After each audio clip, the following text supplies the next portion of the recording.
Sparta is one of the most famous military societies in world history. Sparta is a city-state in ancient Greece. And you may have heard of Sparta. A movie about Sparta was made called 300. I'm not sure if you guys have seen the movie 300.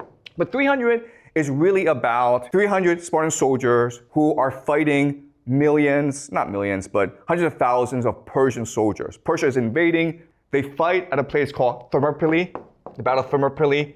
And this is the pass into mainland Greece. The Greeks have to hold this position if they are to prevent the invasion. 300 Spartan soldiers, backed by thousands of other Greek soldiers, make a last stand in this pass. They are overwhelmed by the Persian invasion, and rather than run, like most people, the 300 soldiers make a final stand. Their leader is Leonidas, and he tells them, "We will fight to the death." They all fight to the death, and they're all massacred. And the Persians take Leonidas' head, cut it off, and put it on a pike to warn the Greeks, "We are merciless." Eventually, the Greeks, inspired by the sacrifice of Leonidas, they will repel the invasion and destroy the invaders. So how do we get this culture? Okay? Well, the education system of the Spartans is really interesting. It's really disturbing, actually. So young boys at age 5 and 6, they're taken away from their homes. And they are put in a school run by older boys. Okay, so the older boys are maybe like 10, 11. And so what happens, as you can imagine, is the older boys beat the crap out of the younger boys. Okay? From day one, there's no education. They're not learning anything. All that's happening is the older boys are just beating the crap out of the younger boys. But because this is happening, we call this like hazing, okay? And this happens actually a lot among fraternities and sports teams. When they're getting the crap beaten out of them, it builds solidarity. It builds brotherhood. So these young boys who are 5 and 6, they learn to love each other because only by helping each other can they survive the brutality. Then what happens is when they become 11, 12, 13, when they hit puberty, this is really interesting, they become mentored, okay? Mentored by an older soldier, an older Spartan soldier who's maybe 28, 29, 30. But he has a family.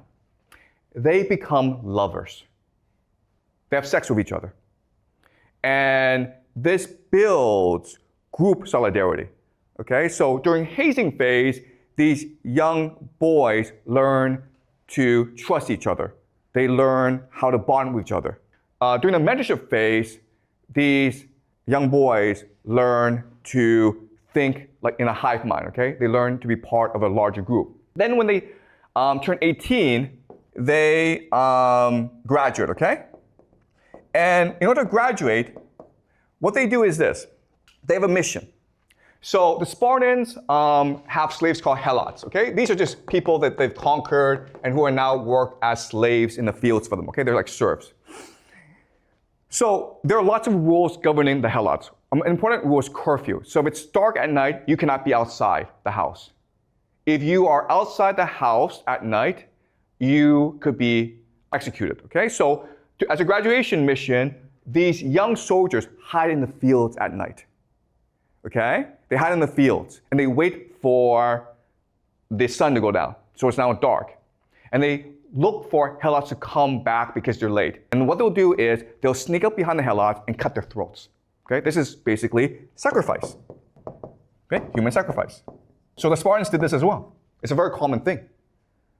And what this does is it builds group cohesion, leading to synchronicity. There are thousands of city-states in Greece. Only Sparta did this. And it made everyone think Sparta was disgusting. Everyone hated Sparta. But it kept Sparta unified. And it made Sparta into the dominant military power in Greece at that time. Okay? What happened then is Thebes, another city-state in Greece, they would copy the Spartan system, okay? But they made it voluntary. So in Sparta, you have to be an elite to be part of the system. But in Thebes, anyone could join the system, okay? And they call the system the Sacred Band of 300 soldiers. And they were, again, lovers, okay? But this is really important for you guys to understand. At this time in history, there's no concept of homosexuality. It was perfectly permissible. No one cared if you had sex with men or animals or whatever, okay? It was not a big deal. This comes much later in modern times. Back then, this was not considered, homosexuality was not considered a concept. Okay? If you're out in the field, if you're out at war for like years and years and there's no woman around, you're gonna have sex with other men. It's a very natural thing to do. Okay? It doesn't mean you're homosexual, okay? So the sacred band of Thebes became the dominant military power after Sparta. Okay? It's called the sacred band. And they were like the vanguard. They were the spearhead. They would be the first in battle. And they were so ferocious that their enemies would run away. Then what happened is that Macedonia would copy the Theban system. Who's the most famous Macedonian in the world? Do you guys know? You know the name, but you may not know he's Macedonian. Alexander the Great, okay? His father is Philip II. Philip II is the one who actually built the greatest army in the world, the Macedonian army. And it was Alexander the Great, his son, who would take this army and conquer Persia. Okay, we'll learn this later on. Philip II learned all this from Thebes. And at first, Macedonia and Thebes were allies, but Philip II was very ambitious. So then he wanted to conquer all of mainland Greece. And in 338 BCE, at the Battle of Trachonia, Macedonia fought against the combined might of Thebes and Athens. And Macedonia destroyed Thebes and Athens, okay? Because Macedonia basically copied the system from Sparta and Thebes. At this point, Macedonia should have destroyed the entire Theban and Athenian army.